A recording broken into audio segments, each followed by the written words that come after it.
సోదరులకు నమస్కారాలు. వికారాబాద్ జిల్లాలో ఉన్న 4 మున్సిపాలిటీలకు 4 కాంగ్రెస్ పార్టీ స్విచ్ చేసింది. గతంలో ఇంతకుముందు కూడా అదే చెప్తున్నాం, అదే జరిగింది. తాండూరు, వికారాబాద్, పరిగి, కొడంగల్ 4 మున్సిపాలిటీలో మెజార్టీ సీట్లను తీసుకొని చైర్మన్ అభ్యర్థులు కాంగ్రెస్ పార్టీ అభ్యర్థులను మేము కూర్చోబెడుతున్నాం. మరి ఎక్కడ కూడా ఏ అవాంఛనీయ సంఘటనలు లేకుండా పోలీసులు కానీ అధికారులు కానీ అసాంఘిక కార్యక్రమాలు జరగకుండా బందోబస్తు పెంచుకోండి.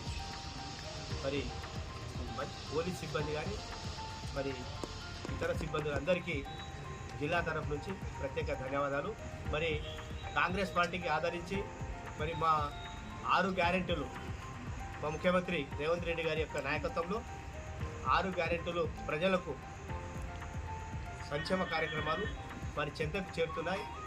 ఆ 6 గ్యారెంటీలను మేము ఇచ్చిన బస్సు ఫ్రీ కానీ, 200 యూనిట్ల కరెంటు కానీ, సన్నబియ్యం కానీ, రేషన్ కార్డులు కానీ, మరి గ్యాస్ 500 గ్యాస్ కానీ, ఇందిరమ్మ ఇళ్ళు కానీ, ఏ కార్యక్రమాలు చేపట్టామో కాంగ్రెస్ పార్టీ నుంచి ఇవన్నీ ప్రజలకు నచ్చి ఈరోజు కాంగ్రెస్ పార్టీకి వికారాబాద్ జిల్లాలో బ్రహ్మరథం పట్టి 4 మున్సిపాలిటీలను మేము కైవసం చేసుకున్నాం. అందులో భాగంగానే ఈరోజు తాండూరులో కూడా మేము మెజార్టీ స్థానాలు 19 స్థానాలు మేము ఇక్కడ గెలుచుకున్నాం. వికారాబాద్లో కూడా 19 గెలుచుకున్నాం, కొడంగల్లో 10 గెలుచుకున్నాం. మరి వికారాబాద్ పరిగిలో కూడా 8 సీట్లు, 2 ఇండిపెండెంట్లు 10 గెలుచుకున్నాం. మరి తాండూరులో ఇంతకుముందు సాయంత్రం పూట 5 గంటలకు థ్యాంక్స్ చెప్పడానికి ఎమ్మెల్యే గారు కౌంటింగ్ సెంటర్ దగ్గరికి పోతే మీడియా పాయింట్ దగ్గరికి పోయి మాట్లాడి రావడం జరిగింది.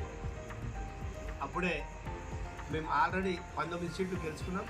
మరి అప్పుడు ఆడికి పోయినాక కూడా 6వ వార్డు బీఆర్ఎస్ పార్టీకి వస్తుందని అనౌన్స్ చేస్తూ ఉంటాయి. మరి ఇంకోటి 9వ వార్డు కూడా అది కూడా బీఆర్ఎస్ పార్టీకి పోయింది. మేము మెజార్టీ స్థానాలు గెలుచుకున్నాం. అయితే మాజీ ఎమ్మెల్యే గారు తొందరపాటు పడి మరి ఎందుకో ఆయన ఏమనుకుంటున్నాడో షేరింగ్ వస్తున్నది. ఆయన ఫేస్ని చూస్తే ఇది ఏం దీని మనిషా, దయ్యమా, లేకుంటే ఇంకేదా కలవాటికే ఆ ఫలితాలు తారుమారు చేసిన కాంగ్రెస్ వాళ్ళు ఎమ్మెల్యే పోయడానికి ఫలితాలను తారుమారు చేయడానికి పోయిండు అని చెప్పడం హాస్యాస్పదంగా ఉంది. ఆయన ఫ్రస్ట్రేషన్ వచ్చిండు, వణుకుతున్నాడు మనిషి. మరి ఏం డ్రగ్స్ తాగుతున్నాడా, మరి గంజాయి తాగుతున్నాడా, ఆయన ఏదో పొద్దుటి నుంచి నిద్ర పట్టట్లేదు, మధ్యాహ్నం నుంచో రాత్రి నుంచో మళ్ళీ ఆయనకు. మరి ఏ మనిషి చూసి ఎమ్మెల్యేని చూసి ఓర్వలేక ఎమ్మెల్యే మీదకే కలవాడికి వచ్చినట్లు గ్యాంగ్ను తీసుకొని రౌడీలను 100 మంది రౌడీలను తీసుకొని వచ్చిండు ఆయన. మరి కాంగ్రెస్ వాళ్ళు రౌడీలు గుండాలు అని అంటారు.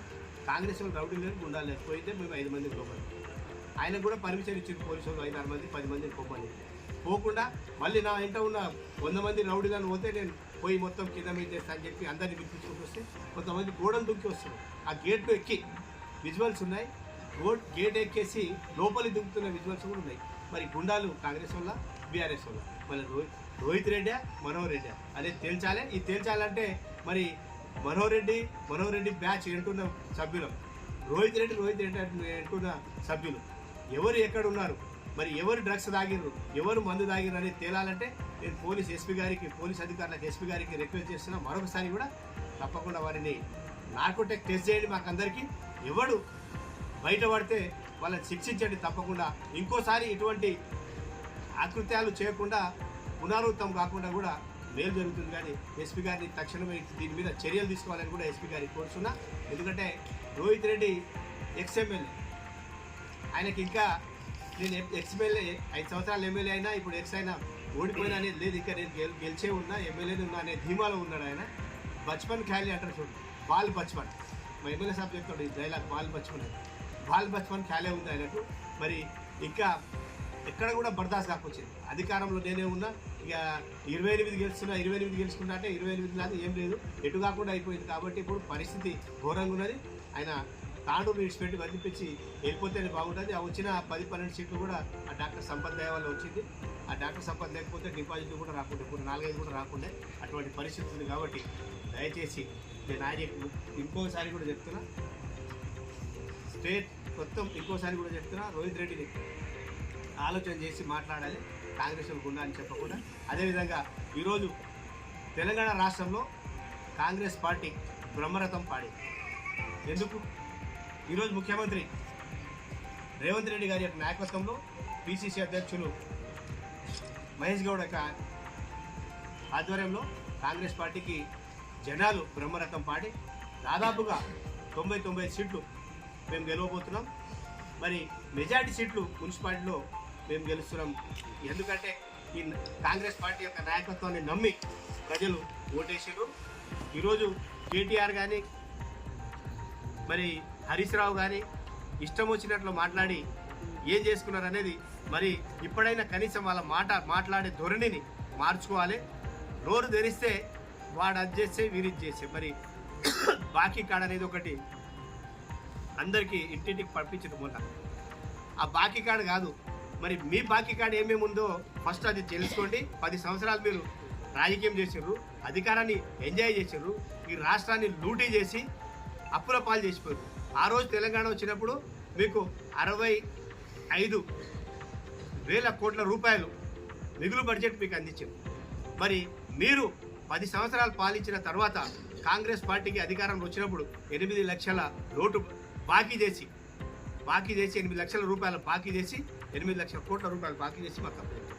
అయినా ఈ 2 సంవత్సరాల పైచులు సమర్థవంతంగా మంచి పద్ధతిలో పరిపాలించి ఈరోజు ప్రజల మెప్పు కోసం ప్రజలను మెచ్చి మాకు గ్రామ పంచాయతీ ఎలక్షన్ కానీ మున్సిపాలిటీ ఎలక్షన్లు కానీ అత్యధిక మెజార్టీ సీట్లు మేము గెలుచుకున్నాం.